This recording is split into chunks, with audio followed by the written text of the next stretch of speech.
and a daughter Cooper who's 17, doing her HSC this year. Please pray for me. My first degree after high school was nursing. I never wanted to be a nurse, but I always wanted to be a lawyer. I thought I might do a little bit of medical negligence work. It turns out there isn't too much medical negligence work going on in Cooma. I've been the partner of a law firm in Cooma and practice mostly in industrial relations, property and local government. After 20 years, I retired from that firm to become the president of the New South Wales Law Society. And for the last 10 years, I've chaired various committees, and I will mention one as chair of the Law Council of Australia's Rural, Regional and Remote Lawyers Committee. It is there that I got to develop my deep policy expertise around creating solutions to the recruitment and retention of lawyers in the bush and the succession planning for those that wanted to retire. As a candidate, that interest has now extended to other professions and industries that face similar challenges, particularly as we know in the health space. Giving a voice to those who are voiceless, fighting relentlessly for the underdog and creating solutions to people's legal problems are what I do every day for a living, and as well as my efforts in the community. They're the skills that I bring to my role as a candidate and if elected to Parliament. Giving back to community is really important to me. That is how I was brought up, is that you give back. I'm an active member of my local fire brigade, and I've previously been a director for our local aged care facilities, childcare centres and social justice organisations. I was raised in a family which was impacted by alcoholism and domestic violence, and my mum was the backbone for myself, my brother and my sister. I was very close to my grandparents. In fact, we lived with them for a while during my childhood. My grandfather was a mechanic with his workshop out the back, and my nan ran the books. My mother worked in the disability sector for over 30 years and later became a wool classer. I was taught the value of hard work, kindness, respect and responsibility. We never had very much, but what we had we appreciated and we enjoyed, and we never lived beyond our means. Pop held the traditional view about discussing matters that were considered private. No sex, no politics and no religion. In 2017, just before he passed away, he gifted me a small orange booklet. It was the Liberal Party's statement of beliefs, and it was printed just after my mother was born in 1954. Now, I didn't know until then that he was a Liberal voter. Our Liberal Party statement of beliefs are just as relevant today as they were 70 years ago. They speak of Australia's courage and capacity, future and national sovereignty. They empower individuals as a free person with initiative, individuality and acceptance of responsibility. Rights connotes duties, and fundamentally, we do believe in liberty, an individual and social liberty based upon the notion of social justice. I believe that improved living standards depend on high productivity and efficient service, and that national financial and economic power and policy are not there to be designed to control our lives. In fact, governments should create a climate in which we are enabled to work and work out our own way forward. And I believe in great social human freedoms: the right to worship, to think, to speak, to choose, to be ambitious, to be independent, and to be industrious, to acquire skills, and for that you seek and earn rewards. We believe, and I believe, in social justice, in encouraging the strong and protecting the weak, in widening opportunities for education, and in the preservation of the family and good homes owned by those who live in them. And critically, I believe in religious and racial tolerance amongst all Australians. People ask me often why I became a Liberal. It is for all of those reasons that I've just outlined. I don't want to be told how to run my business. I don't want government overreach. I want to be responsible for my own choices and their reward or consequence, and that's how we've brought up our kids. I want to be free to parent as I decide. I want to be able to feel a sense of achievement when I've put my mind to the task at hand, and I've instilled those values in our children. Work hard, take responsibility for what you do, give back to others, and be very, very proud to be an Australian. When I knock on doors and I visit small business and listen to parents, they're telling me that they feel the same way too. When we look at governments, we look at the idea of a strong leadership. We need strong leaders who can be trusted. We need leaders from within the ranks of our own community who know about and understand the local issues. We need someone who has the respect of their party and who can effectively advocate for the equitable resourcing necessary to grow Eden Monaro. We need a strong leader who is invested in long-term strategic policy. Just as families and small businesses need to be responsible for their household and business budgets, governments also need to be responsible. I do worry for the future we are leaving our children with mountains of debt and declining living standard. But you know as well as I do what those issues are. The hard part is working out how to improve our position. I have simply been out and I've listened to you, and I stand on a simple message. I will deliver on relief of cost of living pressures. I would like to build a stronger economy, back small business, and can I say small business is in my blood. I want to deliver reliable and affordable energy. I would like to fix the housing crisis that is a top 3 issue in this electorate by rebalancing the migration system, keeping Australians safe and delivering quality health care. I am a strong and dedicated voice for my region, and small business, as I said, is in my blood. You have my word that I will fight for country people against a government or any government that only delivers for its city counterparts. Thank you.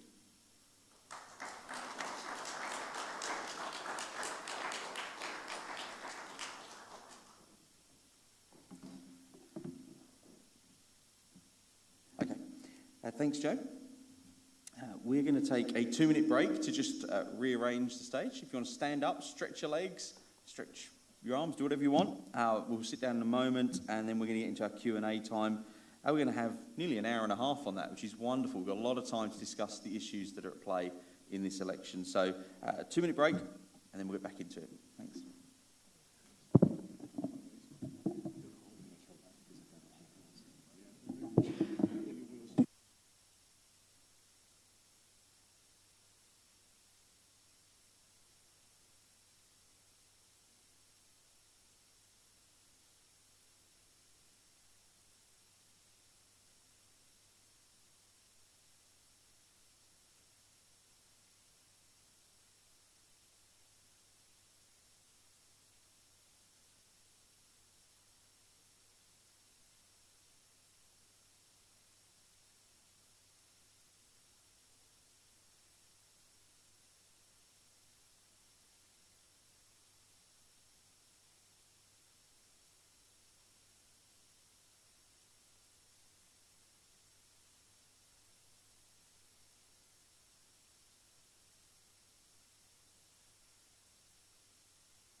Okay. Okay. If you'd like to take your seats, we're going to start the Q&A time. So please take your seats. And just a reminder for those at home or watching online, you can also submit questions through the Slido app. Just go to slido.com and enter the code 24119105. So you can enter them that way. Now we have a lot of questions have been submitted. We've got about an hour and a half to have a conversation. Just to let you know how this works, the questions may not be read out exactly as you've submitted. They may be edited slightly to open them out so both candidates can answer them. They must be reworded slightly to wrap a few questions together. And we're going to have this as a conversation between us rather than a straight Q&A. We'll probably get more covered that way. I would ask if you just keep your answers reasonably short so we can keep the conversation going. I can hear echo from somewhere. Is there a speaker on behind us? There's a delay and there's something coming out right behind us that's really off-putting. Thanks.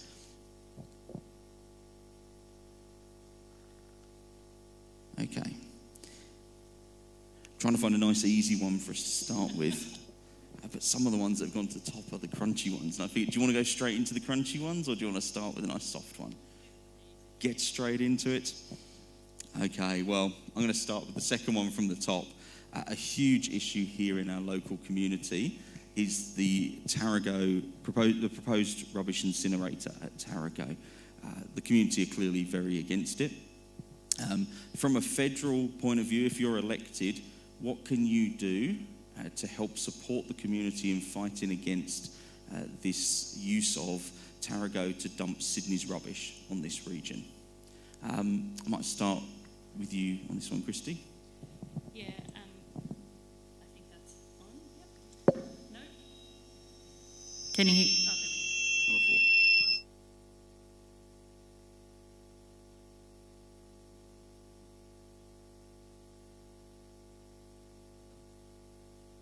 That's what feedback was.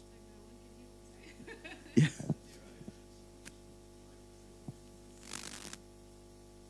That sounds a lot better. Yeah, it's better. Sound guys are the unsung heroes of every event, aren't they?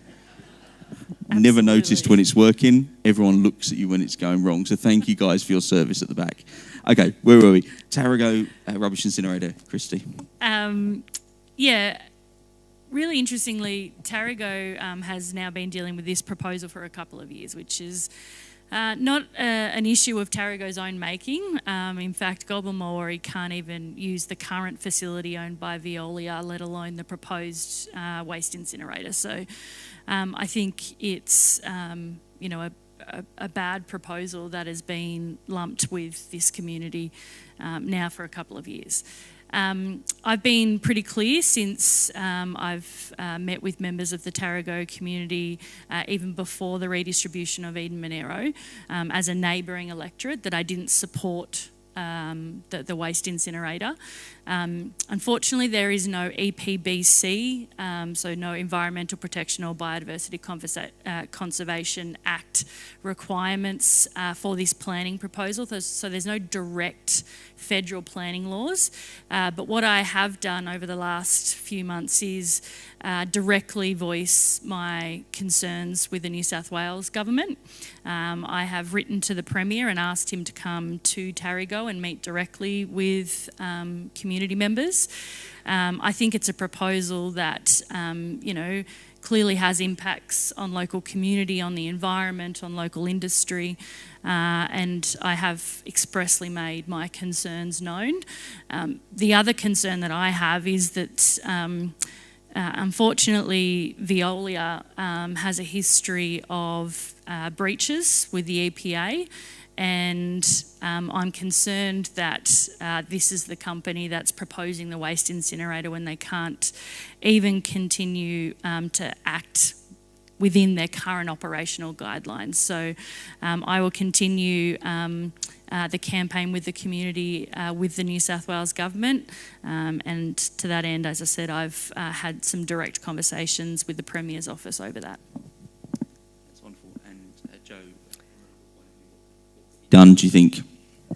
Look, it's nice to know that sometimes we agree on things, which is great. So I've been working over the last few months with Wendy Tuckerman. We recently had a meeting with Longwater Ag.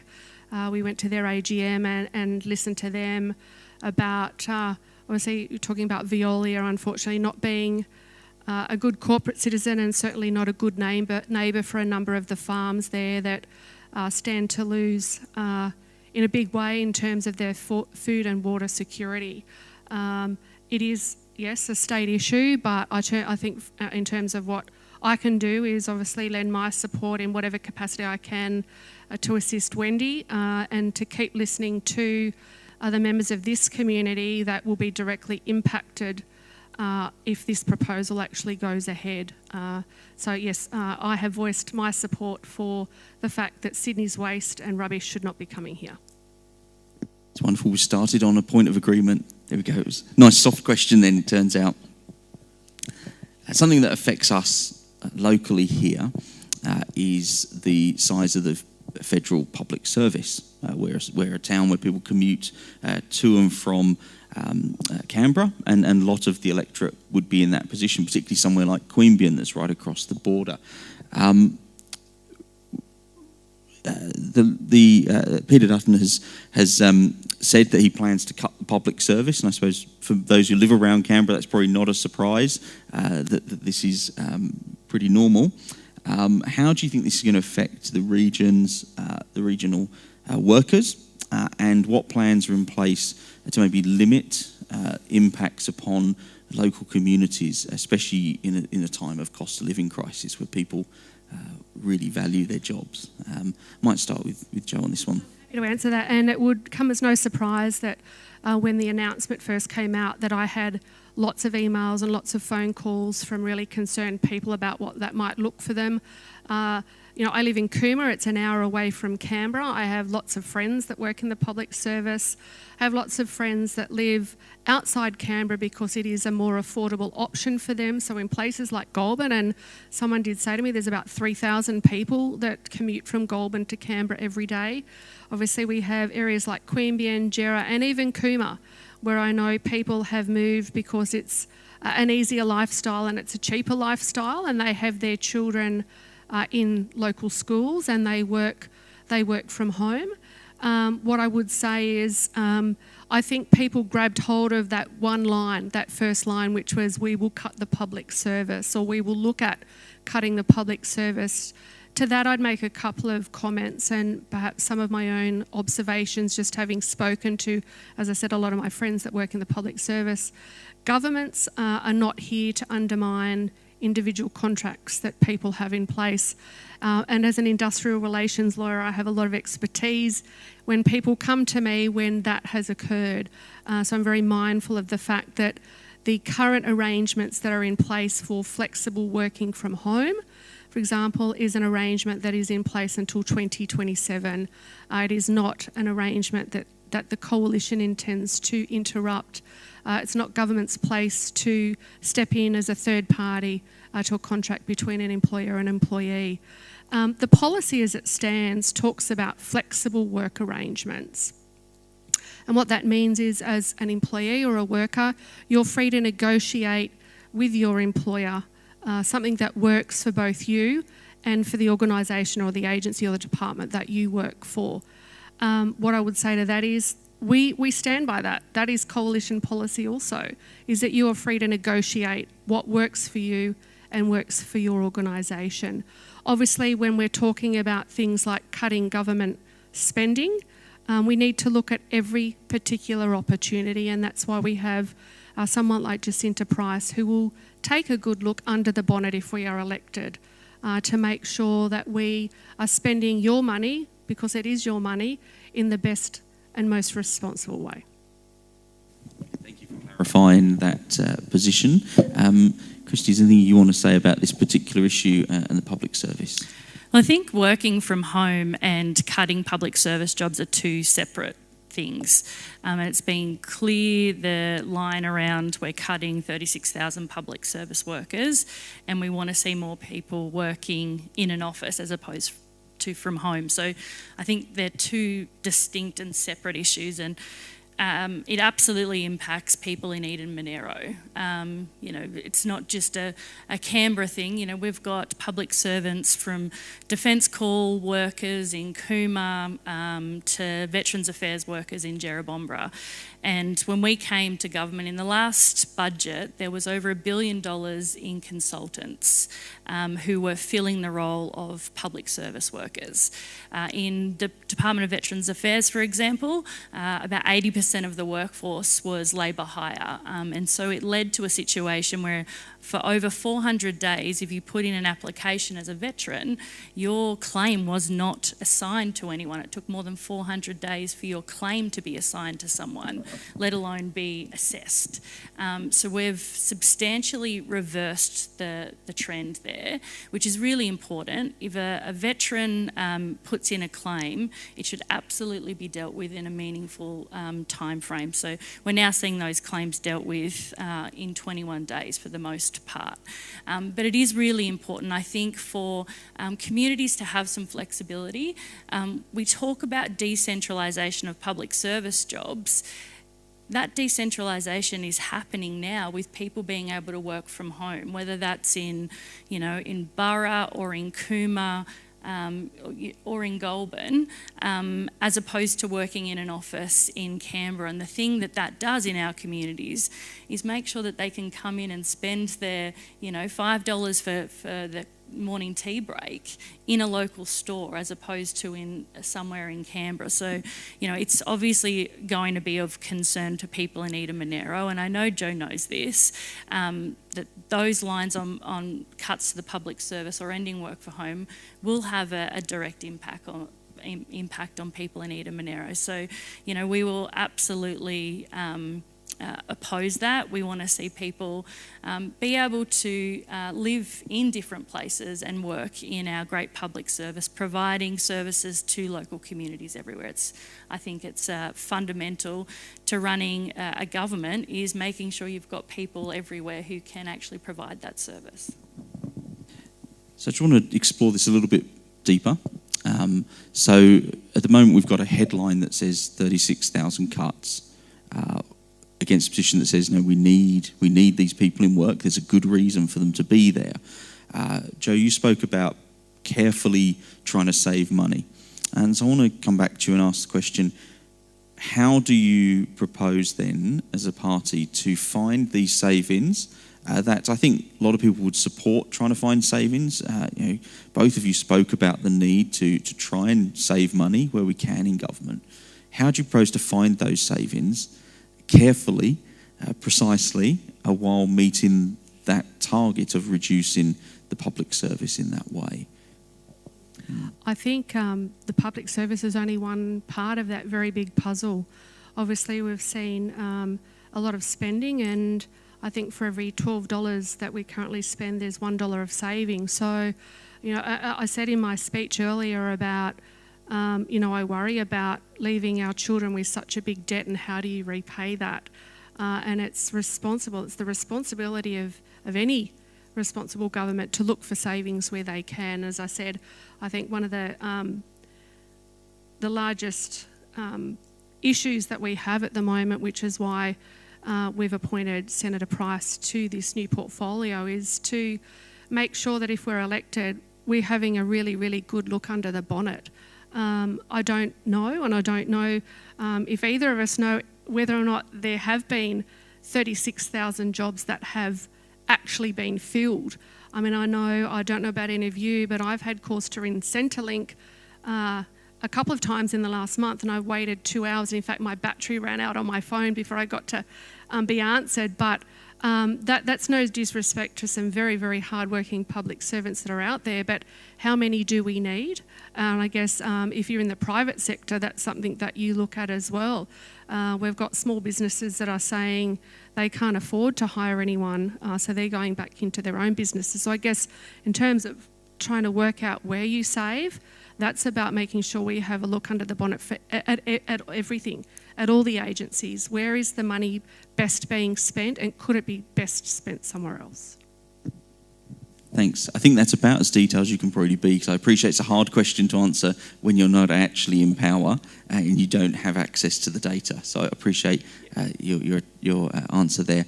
On the flip side, similar question then, Christy. You're committed to fill in the roles that need to be filled, and yet you also speak of we need to make some savings in government spending. How would you propose to do that and balance those two positions? Well, I think we've done that over the last 3 years. We've now had 3 budgets, and it comes down to, well, this will be our 4th budget actually. It comes down to priorities. We have said, and the record shows, we have banked about 80% of upward revisions in taxation. We have saved the Australian taxpayers now $70 billion on interest repayments by reducing government debt by $170 billion. And that is cutting a bunch of programs that were rorted or there was wastage, making savings within departments, telling them to rein in their spending. We have done some really careful work with each department, and as a member of the ministry, I've done that in my own department, make sure that either money was being spent for the purposes it's outlined in each budget line item, or we take that funding back.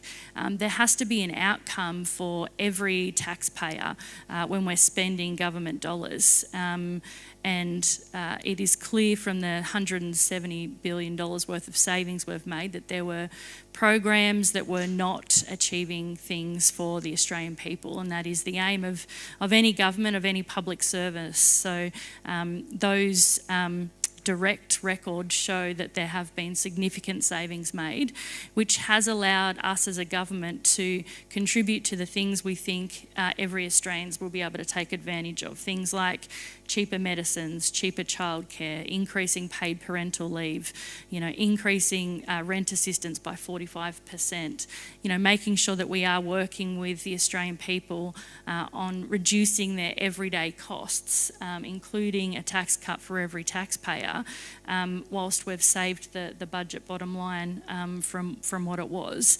It's also at a time where there's been over 1 million new jobs created, which is the largest job creation in history of any government. It is really important that we continue to focus on the things that Australians are asking for, though, and that is continued cost of living issues. Yep. You just make a really quick point about that, and I think it's great that we pay down debt, but we've seen an additional $347 million in spending, so that's an additional $33,000 for every Australian household. So if you're spending more than you're repaying, then it goes back to this point about being responsible and having to find savings somewhere.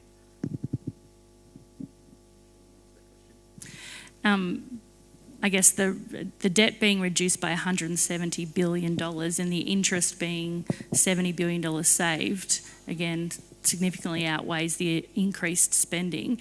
And that increased spending has been things like indexation on pensions, energy bill relief, it's the cheaper childcare measures, cost of living relief that is going to every Australian at the moment. This is at a time where we've talked about cost of living across the aisles of Parliament, but only one side of politics has voted consistently in favour of those cost of living relief measures. And we've got to continue to do those things. Housing is a massive issue right across the country, particularly in regional areas. We can't continue to say we've got a housing crisis but not spend money on it, and that's a priority of our government, one we have made clear, we have contributed significant amounts of money to, and one that I think you will continue to see dollars contributed to. But it is the 3 levels of government that need to come together to solve an issue like this. Talking of cost of living and housing, there's a question here that asks, if you were elected, how would you regulate to stop landlords from holding on to empty housing and just banking housing, as that contributes to people being priced out of rentals and prevents people from buying a home? So what can be done in that space to help with the cost of housing? Who'd like to go first?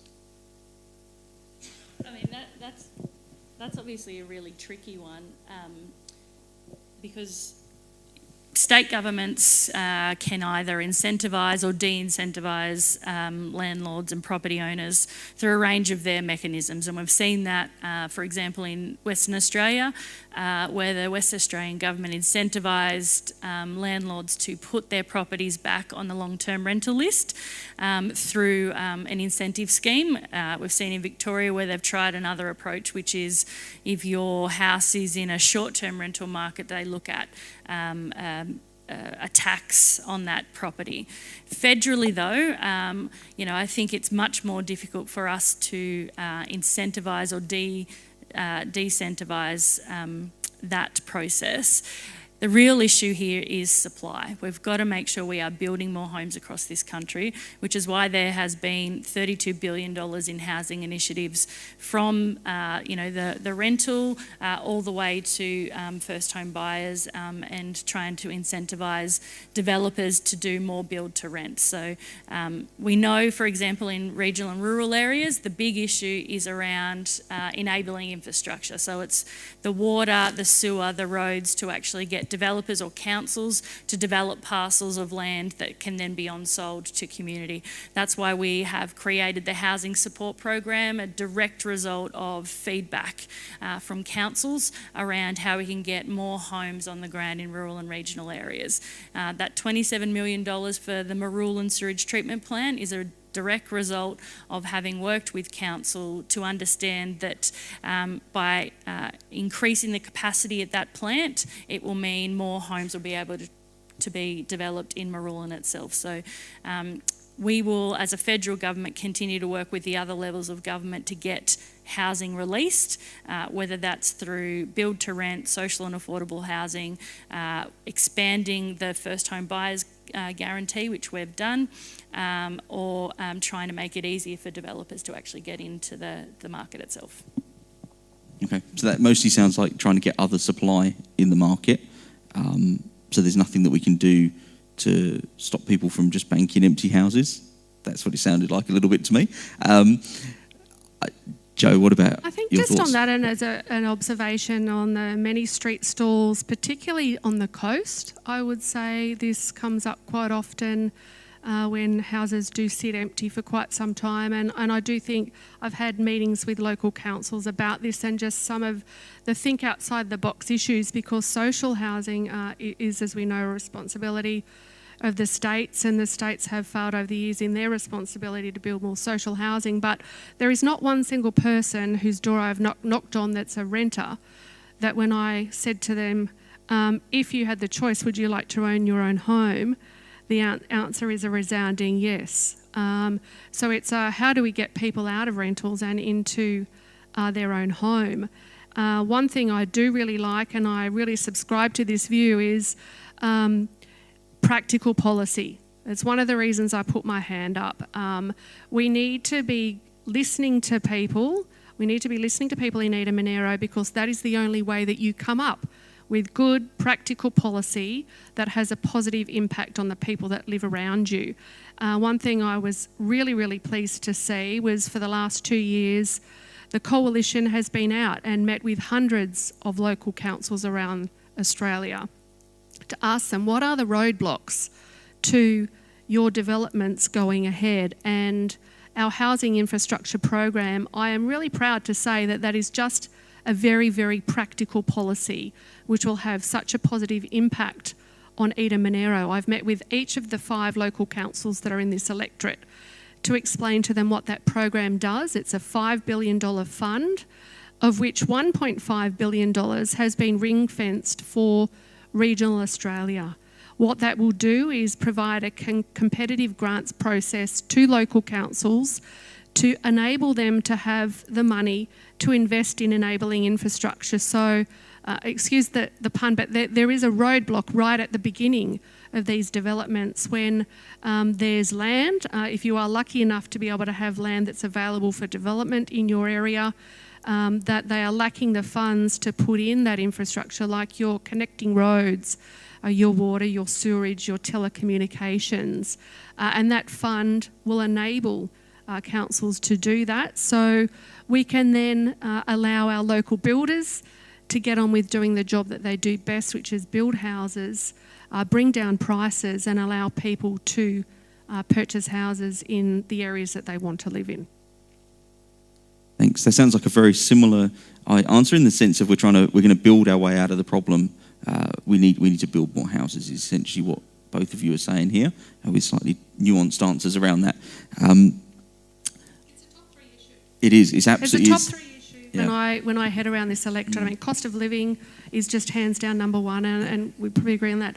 Number 2 is skilled staff shortages, crying out for staff in particular areas. But number 3 is directly connected to number 2. So if you speak to an employer and they'll say, even if I can get staff, I don't have anywhere for them to live. And we've seen private sector go out and have to create solutions for themselves. We particularly know in the aged care sector that aged care organisations take it upon themselves at a huge financial cost to go out and source whatever rental accommodation they can find. And that includes enlisting the help of organisations like Rotary that will go to farmers and say, do you have any spare cottages on your farm? And we will create a database so we can make sure that when we have nurses coming to this region, we have somewhere for them to live. Now, people will say to me, is that the responsibility of a private organisation to fund those kinds of things? That's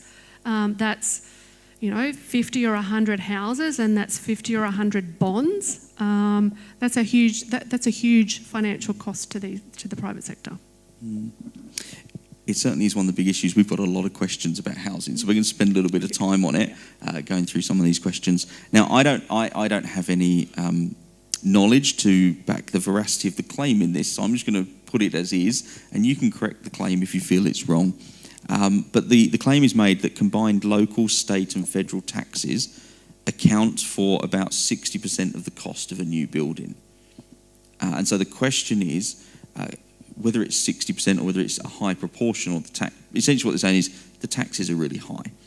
What can the federal government do to help reduce those taxes and therefore encourage people to build houses? You happy for me to? Yeah, look, I might have just answered that in part in my last response, but being married to a builder for the last 30 years, I can definitely assure you that those percentages are correct. Unfortunately, I think there was something in the media just recently in the last week about if you had an average build of, say, about 1 to 1.1 million, then the cost that you're referring to about $560,000. So before you even get off the ground, there's a huge amount of money that you've got to spend in getting to that point before you actually start seeing something come out of the ground. Yeah, look, we've been really clear that housing is a big issue and you can't vacate the field on housing. And unfortunately, that was the previous position. Each level of government has to spend money to do something more in the housing space. Each level of government needs to look at how they can streamline the process. So from my point of view, I've brung together the local government ministers across the country to ask how they can help streamline the process. We've brought planning ministers together across the country, and each planning minister now has a set of targets about how they can streamline planning across the country, because planning is one of those critical issues, and unfortunately, frequently, local councils get dumped with the "it's your fault." And frequently councils are just implementing state planning policies. But you have to invest in it and you have to want to make it work. So I think that's really critical up front. It is really important though that there is a will and a desire to do more in this space. And as I said, it will require 3 levels of government coming together to do that. National Cabinet has made housing one of its agenda items on more than one meeting's occasion, because it is really important, I think, that the Prime Minister and First Ministers around the country are having this discussion. Each jurisdiction has some nuances about it, about the planning processes and what's required in that particular area. But each jurisdiction has a desire to make sure that housing is dealt with. And it is not just, the homes that we're building for ourselves to own. It's the homes we're building for people to rent, the homes we're building that the public should have. And unfortunately, we've seen too many of those public and social homes across New South Wales sold off. We need to make sure that we've got a full continuum of housing in our region. And we've invested in it in Eden Monaro. There's a housing complex of 6 units just about to be completed in Cooma for women and children fleeing domestic violence. There's just been a $4.7 million announcement for 12 units for older women who are at risk of homelessness. We have just seen the completion, and families are just about to move in to 7 homes in Yass, who have unfortunately been the target of family or domestic violence. So there is work that is currently happening, and there is more announcements that have been made, including a big partnership with Homes for New South Wales in Bega for a housing development. It is really important we continue to build on those things, though, because we can't talk about it and say it's an issue and then cut money from the housing budget. We have to continue to invest in it because it will require, as I said, the 3 levels of government investing in it and making it a priority ongoing for there to be any change in our communities. Just want to touch on that. You talk about this being a multi-layer solution required. It's also a very long-term solution that's required. This is something that affects a whole number of generations, and so it's not something that can be fixed in a 3-year political cycle. How much will do you think there is for work to not just occur at the multiple levels, but also across the aisle in more of a bipartisan approach, so that whoever's in government, we keep moving in a direction that's going to help particularly the younger generation get into housing, for example? What are your feelings about that? I've often been heard to say that no one party should have exclusive ownership of particular issues that affect all Australians. And I do think there are several issues that require long-term strategic policy reform, and they require us to agree, because rentals just don't affect someone that votes Liberal or someone that votes Labor in the same way that we need long-term structural reform in areas like health and in education. So housing is one of those basic human rights that needs to be looked at with a long-term lens. And I know in this day and age, everyone wants an answer to something yesterday, and there certainly are policies that won't solve everything, but will go some way towards providing some fairly short-term relief for Australians. But I think, if I could be so bold as to say, governments of all persuasions have probably not long-term structurally reformed and provided policy, and that's what this country wants to see. I know just this morning at the markets, I had half a dozen people come up to me and say, we need a 4-term fixed-term government, because 3 years is just not long enough for you to be able to get in and actually do anything that is meaningful. So I certainly would support the fact that, yes, we do need to continue to look for long-term structural reform in this space. It's something that the Coalition is very much invested in. Would I say, from a regional perspective, ensuring that our regions get these developments up and running, that we create local jobs. I mean, as I said, one policy is not going to fix everything, but if you start talking about housing, then you start conversations about skills shortages in the construction industry. 12% of Eden Monaro of their population is involved in the construction industry. These are tradies that we need to be listening to. These are builders out there who are struggling to attract apprentices.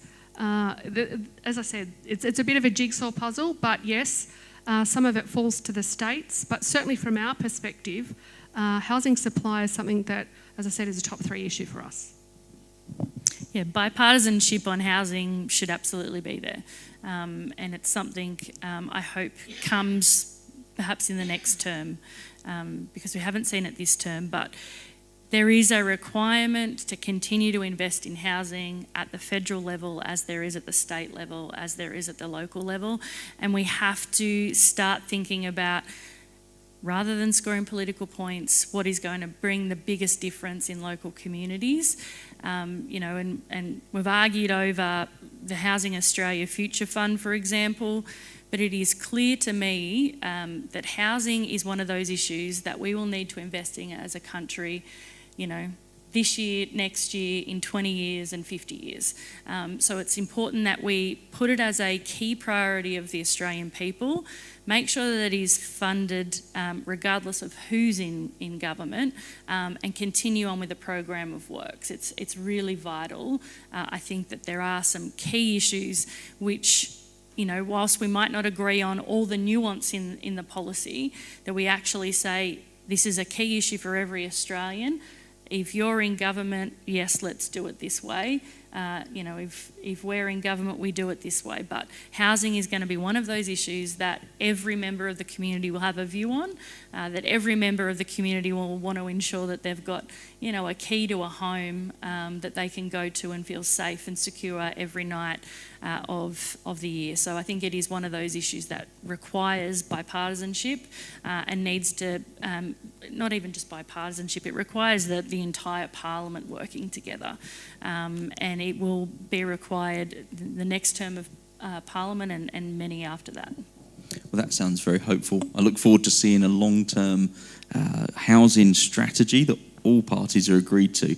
There we go, that's a target. And you're for the next recording term. this, so you'll remind us. It's all recorded, it's on YouTube, you both said it. And as the electorate, we can hold you accountable for that if you get elected. Wouldn't that be wonderful to have a long-term, multi-year plan that everyone's signed up to, that we don't have to keep changing? There are lots of theories about why we have a housing shortage. I'm going to ask you about some of them now. So one theory that's put out is that much of the empty housing issue is driven due to negative gearing, for example. And so people negative gear their primary income with empty housing and business premises, etc., to offset their primary costs. What can be done in that space around negative gearing to free up housing and encourage people to own their own home? I'm not sure that negative gearing is the key contributor to people not being able to enter the housing market. Absolutely, it will be a factor, but I don't think it's the driving factor. For example, in Eden Monaro, we're more than 1,100 homes down on where we were 5 years ago because of a number of natural disasters. It's, as Joe mentioned, we've got a skill shortage across the country, and that's evident in Eden Monaro. It's one of the key reasons things like free TAFE make a difference. We've had over 36,000 people sign up to TAFE through the construction sector because we've got to continue to train people locally. And the other thing I think that has been really important in talking about free TAFE is talking about the value of vocational training and education. When my husband left school in year 11 and went to TAFE and did a plumbing apprenticeship, it was it's because you're not smart enough to go to uni. And I've literally had someone ask me whether he can read. Like, I don't know a tradie that can run a business if they can't read. And so, the mindset that vocational training and education is less than, I think, is really detrimental to getting more people into some of those key traditional industries that we have. So it's why it will be more important going forward that we talk about TAFE on the same level as we talk about university. Whatever the skill, whatever the trade, whatever the study, is going to be as equally important to our economy and local community as anything else happening. But I think it is going to be really important that we deal with the supply issues, that we start streamlining some of the development issues, that we are working on the enabling infrastructure, and that we continue to invest in housing. We have said there won't be any changes to negative gearing. That policy was taken in 2019 and roundly kicked off the table by the Australian people. So we're not going to go back with the same policy again. What we will do is work on the other side of housing, and that is making sure that we are investing in it, we're incentivising it, and we're getting more tradies in the system to build it. We share the fact that we're both married to a tradie, and I was only just saying to someone this morning that the last apprentice that my husband took on got an ATAR of 94 in his HSC, and he went home to his mum and said, I really, really would like to do a trade and I'd like to do an apprenticeship with Anthony. And she turned around and said to him, only dumb people go to TAFE. Now that's 5 years ago. I think there's a very big shift of the dial that needs to take place, and I think over the last couple of decades we've drifted into this space where we think that the be-all and end-all is to go to university. Certainly, as I said, my first degree was nursing. I then took myself off to TAFE and did a legal admin course for 12 months. I then did a 4-year TAFE course to become a licensed conveyancer, which I did for 10 years, and then I went off and did my university degree. So I certainly see the value in both. What I would say though is something that we're very keen to try and kickstart again, which has gone off the boil, is this idea of school-based apprenticeships.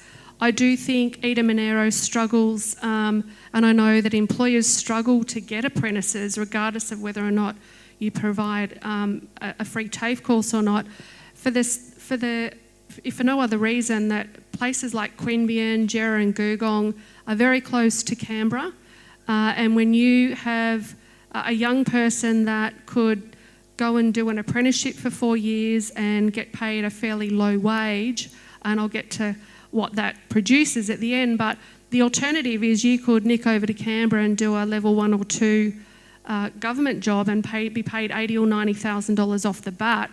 That's pretty hard to refuse. So I think sometimes money is not the answer. It's about going back and making sure that we're creating a good pathway, and that one of those things is to make sure that employers reform really, really good relationships with their local high schools and making sure that they're invited to their careers fair days, to make sure that they're on the list when someone wants to come and do work experience. That is part of the puzzle that I think will help alleviate some of the tradie shortages that we have, because we know employers are crying out for apprentices and they just can't get them. I mean, I guess to my point, I would say fee-free TAFE sounds good, but do people finish it? When they come out, what incentive is there for them to stay with an employer? I guess there's some of the issues when I go and speak to joinery shops, developers, anyone involved in the construction industry that wants to employ local kids to make sure that they stay local. We need to be just thinking a little bit more outside the box. Thank you. We're going to move on from housing. I think we've spent quite a while there. We're met in a church, so it won't be any surprise. There's some questions around religious freedom and all sorts of questions around this. So during the last term, it looked like we were getting really close to bipartisanship on a Religious Freedom Act. Unfortunately, that didn't get over the line, and I don't necessarily want us to litigate why that didn't get over the line. Looking forward, what would your plans be for a Religious Freedom Act during the next term of Parliament? Yeah, I think this is another area where this requires the Parliament to come together, because this isn't a partisan issue. It really needs to be one where we're having conversations as a community and as a Parliament to make sure that the settings are right. Absolutely, people should have the freedom to practice their own religion and feel safe in a particular space. Allow children of certain faith to go to certain schools and have priority over others. But we also want to make sure that those freedoms don't come at the expense of any other group in our society, which is why I think it's incredibly important that the Parliament actually comes together and has a serious discussion about how we can make sure we are protecting religious freedoms, protecting the ability to enrol kids in religious schools and, raise them and educate them in the faith in which their family is, but also that doesn't come at the expense of, another minority group for a student or a teacher. So it does require the Parliament to come together, I think, and have an adult conversation about how we can respect rights, because, the Anti-Discrimination Act is there to protect everybody, and it should be the same in any religious discrimination setting. It should be there to protect everybody, which is why we've tried hard to get some bipartisan agreement over another approach to that bill, and hopefully those discussions will continue, because, as I said, I think it's past time that as a parliament, as communities, we come together and say exactly what we intend to do, which won't impinge on anyone's rights or freedoms. Joe. I'm often asked this question because I am a Christian and I sent my children to an independent Christian school, and there are many of my friends who are just like me that will not speak out for what they believe in because they fear a backlash or they fear I said to someone the other day, I think we've lost the ability somewhat to have a civil conversation or civil discourse or debate in our society.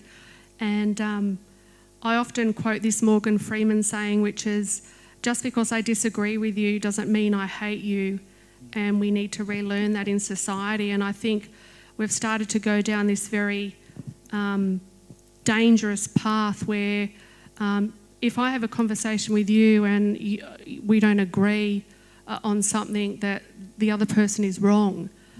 We need to start going away from that kind of binary conversation. And I think I mentioned earlier about the parents' right to be able to make choices about how they raise their children. I also firmly believe, as does a coalition government, that you're free to speak out about what your beliefs are without being ridiculed or told that you're wrong. I think over the last 15 or so months, this country has seen something that I never thought I would see in my lifetime, which is a particular faith being felt very unsafe. And I must say, when we talk about this, I used to think, oh, that only happens in Sydney, it doesn't happen in Eden Monaro. And I went on local radio a couple of weeks ago to talk about the fact that a number of Jewish people that live in Queanbeyan had reached out to me to say that they didn't feel safe walking down the street anymore because they had people walking past, flicking the Hitler salute and making comments like, I wish Hitler came back to deal with the Jewish people. Now, I find that sort of stuff disgusting. I'm pretty sure you all find that disgusting. In the same way, if you were any other faith and that sort of comment was made to you, we are Australia and that is not Australian. I do think that a coalition government has been very quick to say, we won't tolerate that sort of behaviour in Australia.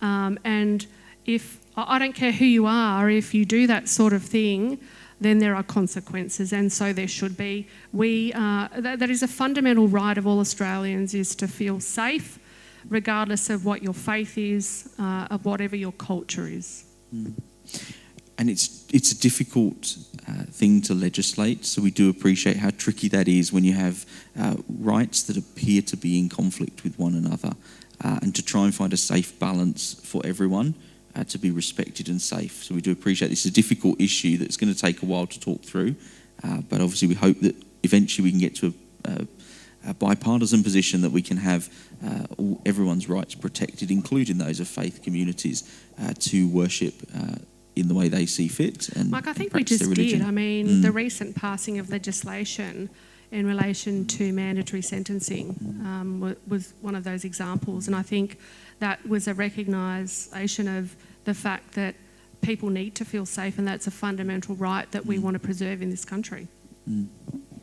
That legislation, as well as, you know, criminalising the sale of Nazi memorabilia, you know, the criminalising the Nazi salute, Nazi flags, anti-doxing laws, so that if it is now a criminal offence to release people's personal details as an act of revenge online. There are a whole range of laws that have now been implemented because we recognise that, unfortunately, overseas conflicts have made their way into this country and they have been politicised, and that's not something we want to see in this country. We should come together as a people, as one of the shining examples of multiculturalism across the world, to say in this country you can practice whatever faith you are, you can be who you want to be, and we go about our business because it's not our business to be involved in other people's choices. Fair enough. Given that people of faith want to be able to practice their faith in every aspect of their lives, many faith-based organisations have rules around who they can employ or who are volunteers within there, and so we've seen, particularly around Christian schools and faith-based schools, that has come under question in recent times, whether it's appropriate to, I'll use a Christian school for example, as we're sitting in a church, for a Christian school, should they have the right to only employ Christian teachers, for example, as part of practicing their religion? Many Christians feel quite strongly about that, and many people of all faiths do. How can that be protected within legislation to ensure that we can continue to employ people who agree with our faith position, much like a political party has the right to, you wouldn't employ someone from the Labour Party to work for the Liberal Party, for example, or vice versa. That has absolutely happened. Has it? Someone didn't do their checks then. Sometimes it's done for a variety of reasons. Our neighbour just down the road, Stephen Jones, who's just retiring, the member for Whitlam, his chief of staff is a former Liberal staffer. Sometimes these things happen. But I think it is important, and it's one of the things I was just alluding to, is that those things are delicate, and they need to be handled sensitively, and we want to make sure that if you're a Christian school, that you prioritise sending Christian faith children there first. We also don't want to impinge on other people's rights just for the sake of it, and we have to protect, for example, kids who are growing up who suddenly discover that they're not heterosexual, that they don't conform to what mum and dad, model and display. So I think they are quite delicate and sensitive issues, and that's what I was saying. I think we really need to come together as a parliament and make sure that when we are putting in place anti-discrimination laws or religious discrimination laws, that we're doing so based on the discussions in our local communities, the feedback we get, and making sure that those laws are going to benefit the most number of people for the right reasons. I work heavily in this space as a lawyer in terms of acting for people that have been discriminated in their workplace. But what I would say is we need to make sure that as a government we're setting laws that don't impinge on people's individual rights. What I do see and what I've advocated for a very long time is a streamlining of our anti-discrimination laws. If a client comes to me and says, I'd like to commence proceedings because I've just been discriminated against in the workplace, there are no less than 9 pieces of legislation I need to explain to them, 9 different cost jurisdictions, 9 different courts and tribunals. I have a hard enough time getting my head around it as the expert, let alone employers who are trying to navigate this minefield when they are employing people, and what is it that they can do and they can't do. And obviously employees are even less knowledgeable when they're coming along. But what I would say is, back to some of the comments that I've made earlier, I think it is a tricky area. We need to just make sure that the laws that we have in place work as best as they can for the most number of people. Thank you. Appreciate the thought that's gone into those answers, and I think we'd all agree that where children are concerned, it's different, and so that's why the question specifically is about teachers and staff in that space. We're going to move on from religious freedom. I want to move on to health, particularly some questions around this. And the first one is around mental health. It's very sad that one of the leading causes of death among men in this country is actually suicide. Men's mental health is in crisis, particularly in regional areas. And I'm sure you've seen a lot of this living in regional areas. And this feels like a bit of a reversal. We often have men talking about women's issues. Now we're going to have women talking about men's issues. So that's a refreshing change. What can be done to help address the tragically high suicide rate among men, particularly in regional areas, but across Australia?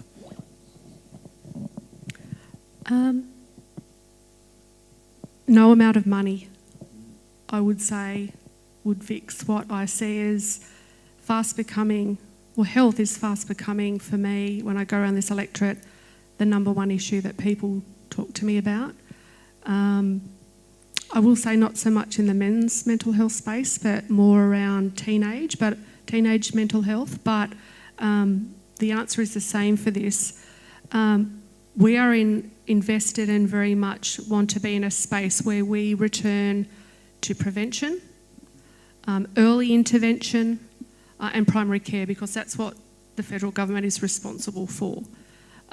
We talk often about what the end consequences might be, and I think there needs to be a better understanding and policies set around how we actually stop from getting to that spot in the first place.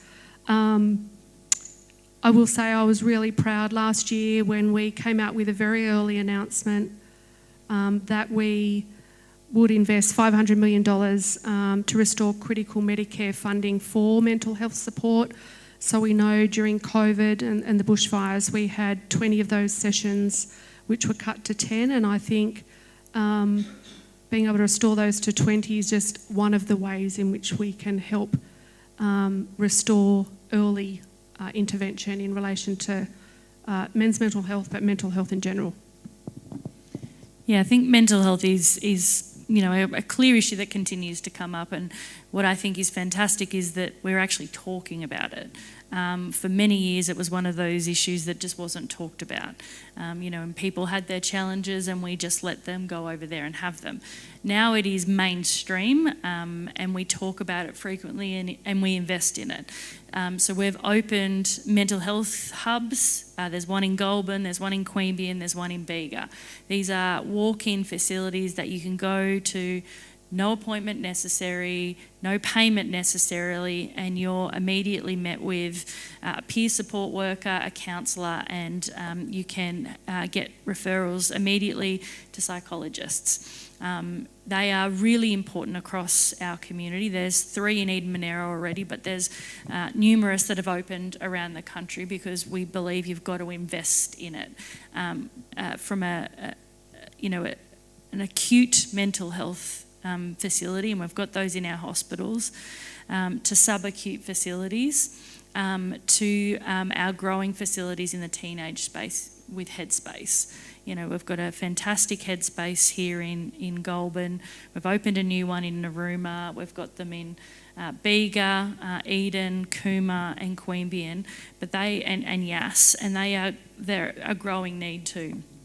The best part about those Headspace services, and there's been more opened, is that there is a youth reference group which basically set out the strategic direction for the organisation to go and impact as many young lives as possible. And I've met the youth reference group here, and they do a fantastic job in trying to, make sure people are aware of their services. And, at the Goulburn Multicultural Festival, they were out there with their tent, trying to drag people in. But one of the key things I think that is required, particularly for men's mental health, is that it's not just down to one individual or one person.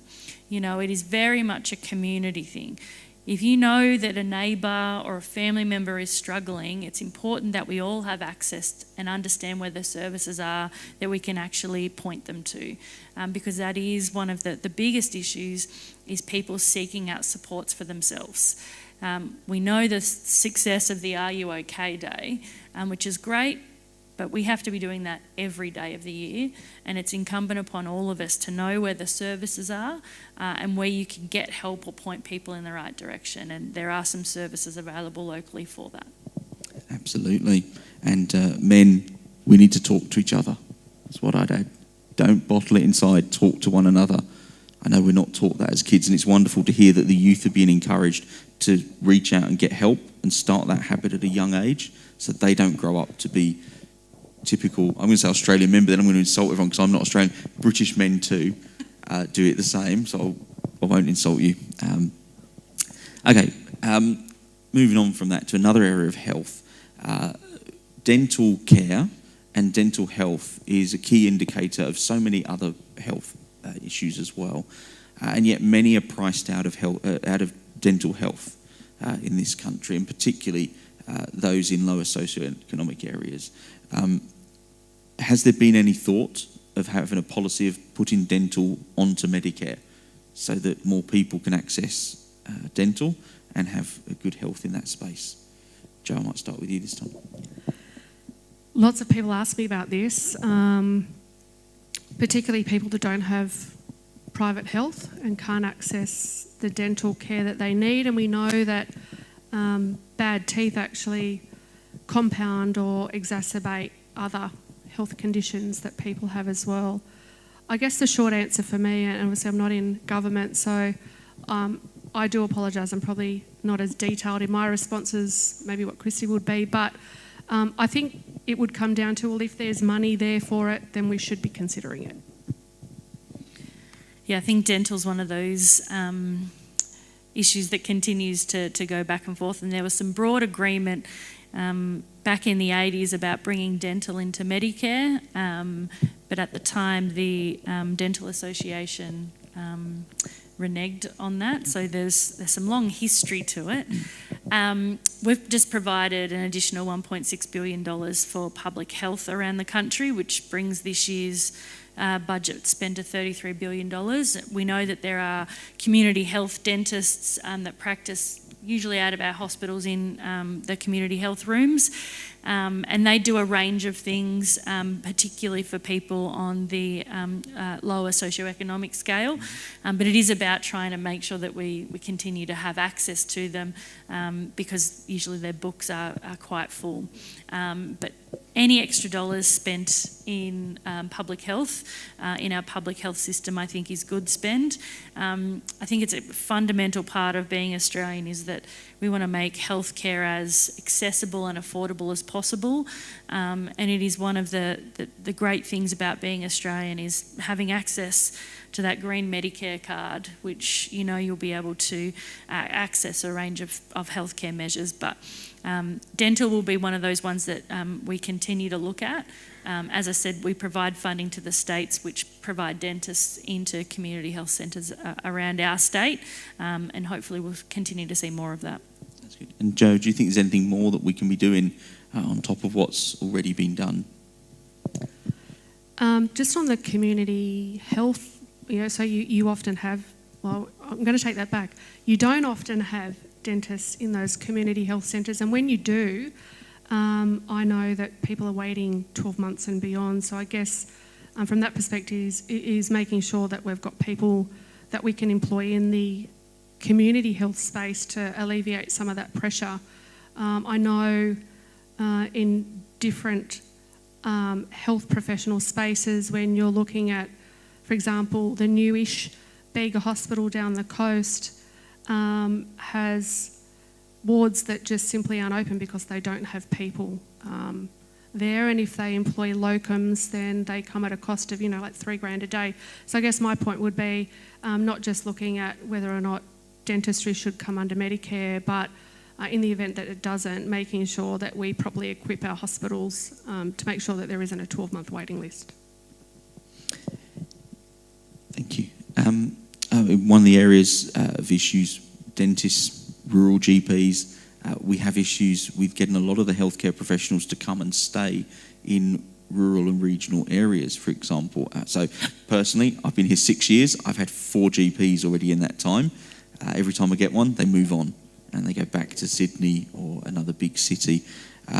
What can be done to fix this shortage of health workers? Let's keep it broad, because GPs are one of them, health workers generally, in rural and regional areas, and encourage them to stay in country areas and be part of that community and provide that service there. Yeah. This is a space that I've sat in for a very long time. Obviously, as I said, my first degree was nursing. I majored in health law at university. It's an area that I have a deep interest in, and regardless of whether I was a candidate or not, have advocated heavily in this space, particularly around access or lack of access to GPs in Eden Monaro. Last Friday, I had Senator Anne Ruston in Merimbula, and I convened a health roundtable of not just GPs, but mental health professionals, community access centres, anyone really that intersects, or aged care, anyone that intersects with general practice. There's been a lot of talk about bulk billing. What I would say is there's not one person that I speak to that doesn't say bulk billing is pretty much a moot point for me if I can't just see a doctor in the first place. So, as I said, over the last 12 months, I've met with a number of the local GPs and health professionals. We know what the problems are, and I said this earlier, it's about coming up with solutions for that, and no one policy is going to fix the problem. I don't use the word crisis lightly, but particularly on the coast, access to GPs is at crisis level. We have GPs who are either retirement age or beyond retirement age that have said to me they don't want to retire until a replacement is found for them. One doctor did say to me on Friday, I'm sure the government thinks I'm going to die at my desk because I'm not leaving here until I've found someone to take my place. But I was really pleased again last year when we came out with an early policy announcement about investing $400 million into developing a GP talent pipeline. One of the biggest barriers to attracting GPs to country areas is private practices compete with super clinics and with hospitals. That's just the harsh reality. What this $400 million will do is provide pay parity and leave entitlement parity. So if you want to go and practice as a GP, you are going to be no worse off than if you were snaffled up by the hospital system or a super clinic. One thing I would say is super clinics are a good idea. I think particularly in areas like Queanbeyan and Goulburn, but for places like Bega and Merimbula and Eden and Cooma, when you can't attract doctors in the first place, I wonder how we're going to attract doctors to these super clinics. We know that hospitals even find it difficult to bring in specialist services, and we're paying locums $3,000 a day. I mean, that's our money that is, I don't think, being well spent. So it's certainly a huge issue across the country, but very, very critical in Eden Monaro. We know that we want a strong pipeline of home-trained GPs, and that is critical to delivering what the federal government's responsibility is, which is delivering primary health care. Thanks. Yeah, I mean, training a doctor isn't, a 2-year thing. It's, it's 7, 8, 9, 10 years, depending on the specialisations they go into. And it's something that we should have, as a country, been focusing on for a long, long period of time, and unfortunately has not been the focus. Freezing Medicare rebates has seen less people go into general practitioner roles than ever before. So one of the investments in Medicare is around tripling the incentives for bulk billing, trying to increase the rebates paid to doctors so that it is attractive to them. The big announcement we made, that $8.5 billion investment in Medicare, was all around workforce. So more Commonwealth-supported places for medical students at university, incentives for those medical students to then go into GP specialisation, waiving HECS fees for doctors and nurse practitioners who then go out and practice in rural and regional Australia. We've invested heavily in rural medical schools because we know, and the data tells us, if you train in a regional area, you're more likely to stay there. And the training facility that ANU has up at the Goulburn Hospital here is fantastic. And I met 8 local doctors, 4 of whom were from regional areas, 4 of whom were from the city, who said, actually, I wanted something different in my training because I know if I come here, I'm going to get to do the entire rounds of a hospital and not just one section of it. And that's the advantage that we have in regional areas, being able to really, give people that breadth of training experience. And one of the other big things is working with the Royal Australian College of General Practitioners. We know we've got overseas doctors that come in and their certification has to be ticked off. We're working with them to streamline that program so that doctors from New Zealand or the UK or South Africa will actually be able to go through a quicker program because the medical training is very similar to what happens in Australia. So we've invested really heavily in the resource side of things, but it is not a short-term thing to get a doctor, and that's why there has to be some continued presence, some continued investment and incentivisation for GPs, particularly getting them out to rural Australia. Yeah, thank you. One final question on health, and then we're going to touch on a couple of other subjects pretty quickly. We've got about 10 minutes left, so we'll try and keep the answer short so we can get through a few things. One final question. This is a bit niche, but I'm going to broaden it out a bit. Recently, we were fortunate enough to have a new hospital built here in Goulburn. That's a wonderful facility, which we're very lucky to have. However, the number of beds that were put in was exactly the same as was in the old hospital. And yet, we've grown about 25% in the last few years as a town, and we're rapidly increasing in size, particularly in the northern sector of Goulburn. I'm sure that's not a unique case around this electorate. And I know that both federal and state governments have responsibility for funding this space. It's not something you can solve on your own. But what could you do to rectify the lack of beds and perhaps the lack of future investment when hospitals like Goulburn are being built, so that enough beds are put in to allow for population growth rather than always being behind the curve here? Yeah, very frustrating. We have heard from numerous people across the Goulburn Maori region that there was what would they consider a real lack of planning and foresight for the continued growth of this region. So we will continue to work with New South Wales Health on how they can make sure that they are catering to a community's needs. As Joe pointed out, we've got another hospital in Bega which, absolutely was built for future growth. So it depends on what the planning strategy was at a particular time as to how many beds that have been put in there. I think more critically than just the bed numbers is the services that a hospital provides.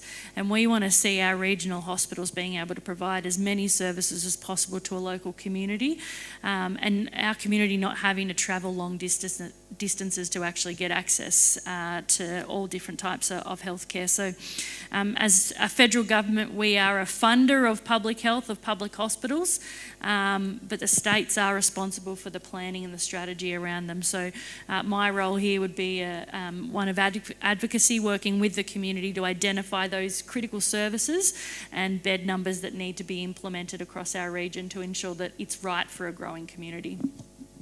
Joan?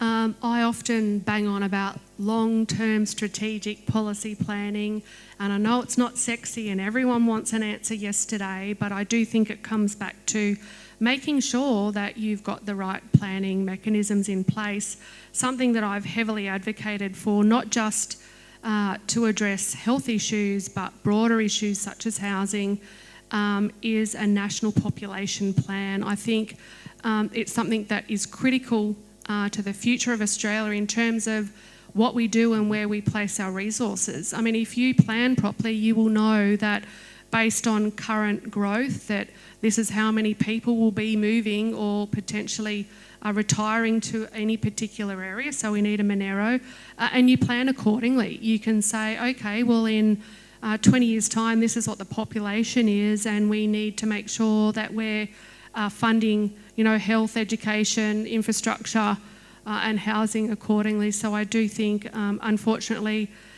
poor planning sometimes leads to these decisions. It's interesting where we say perhaps this isn't big enough, yet, as we've said previously, we do have hospitals that are beautiful, but they aren't properly staffed. So even if you did increase the size capacity, the next issue will be you need to have people working in them. Exactly right here. Okay, we're going to do some really quick fire questions. I know this is a really unusual. I mean, you've got a minister and two politicians on stage. We're going to. This is like dog or cat? No. These are proper questions, but we're going to get through a few more quite quick fire. First one's about cost of living. What can be done? Real practical things. Maybe name your top 2 things you could do to reduce the cost of electricity and gas for households. Obviously, electricity rebates is one, but long-term planning is the other. Awesome. Long-term planning, a good mix of renewables, solar, hydro, nuclear, cutting red tape for small business. I'll let you off that was 3, but because some of them were the same. I have another one. No, sorry, some of them were the same. I'll let you off. Next question. There's a proposed, what's being termed the ute tax policy. How can we guarantee that farmers and businesses and tradies, etc., all really important things locally, are not negatively impacted by this change? Fake news. There is no ute tax. It's a vehicle efficiency standard. Mm-hmm. Australia was the only country, along with Russia, to not have one. And the MTAA, the Motor Traders Association, have come out and said this is a good policy for Australia. It hasn't decreased the interest or investment of anyone in vehicles, particularly hybrid vehicles in this country. Eden Monaro, as I said, 12% of our population is construction. I just want to make a couple of points about this because it is something, is an issue that people often come and talk to me about. And it's not because they disagree with this idea of EVs. I want to raise a couple of issues. So, at the opening of this present Parliament, Labor promised us transparent debate, yet in relation to this particular piece of legislation, there was no debate. I think this extends to a number of other issues, and this idea in a community where good debate brings the best outcomes and proper consultation also brings the best outcomes. So Christy's right, the legislation sets a cap on the total emissions of cars that a manufacturer sells, okay, so which effectively limits your market supply. It does drive up prices of new vehicles that aren't electric. And I'm really sorry, but MTAA last week brought out a statement which had a look at the different types of cars and what the additional costs might be on top of that.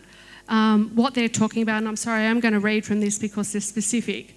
The average new Ford will be hit with an extra $2,959. The average Toyota, $2,800, and the average Kia about $3,000. That is, unfortunately, when I go and meet with car yards, a tax that they either try and absorb themselves or they pass on to the consumer. It does undermine the viability of local dealerships, and often I know that some of my dealerships in my area are intergenerational family businesses. It does penalise people that choose, and we are a country where you are free to choose what you buy. It does penalise people who want to buy petrol, who want to buy a diesel, who want to buy a hybrid. And it provides massive subsidies to Tesla and Chinese manufactured EV vehicles. Now, there are tradies out there that will say to me, I need a four-wheel drive to be able to do my job. And 12% of the population, as I said here, are in the construction industry. So it is something that I will continue to advocate on to make sure that we've got the right policy settings. Okay. Sounds to me like it's an issue where we've got to balance environmental, but also economic issues here to find the right answer. Is that fair? Well, as I said, Australia was the only developed economy in the world that didn't have a vehicle emissions standard, which basically meant we became a dumping ground for dirty vehicles for the rest of the world. We are no longer a dumping ground, and there was over a year of consultation that took place and significant debate in Parliament about the vehicle emissions standard. Okay. 2 more questions and then we're done. Simple question.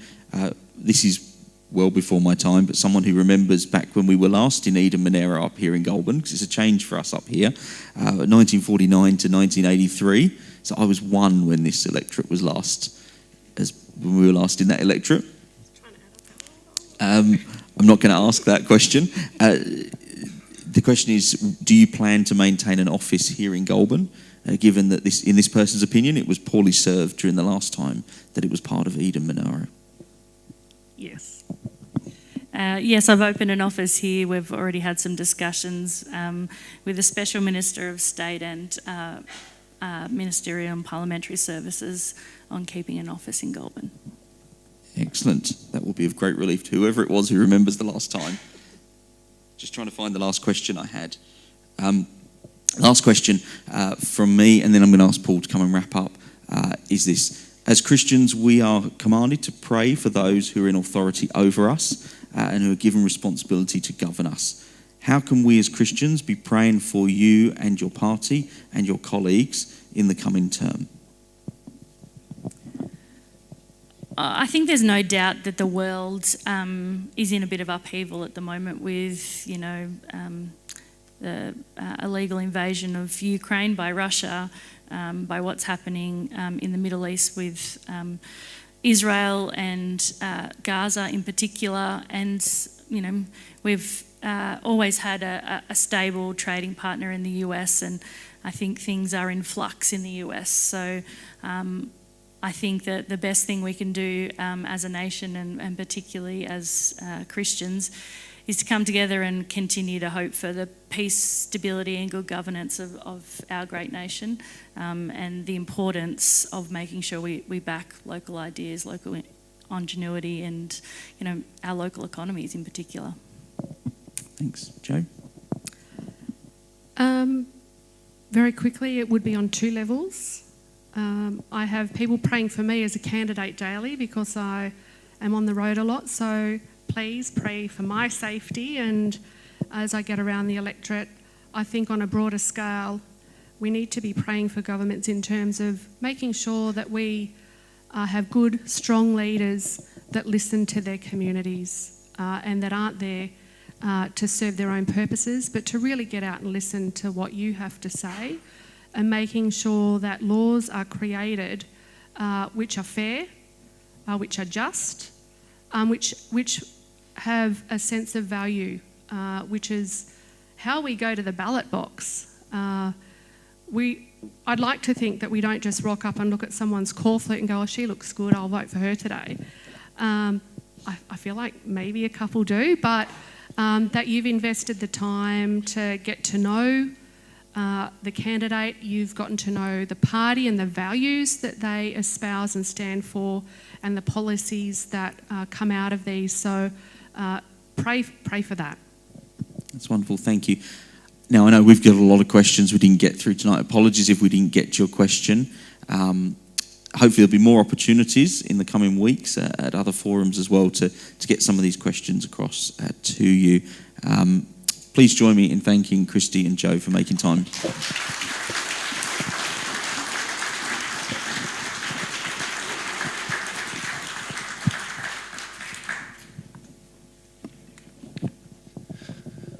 Well, thank you for making this a wonderful time.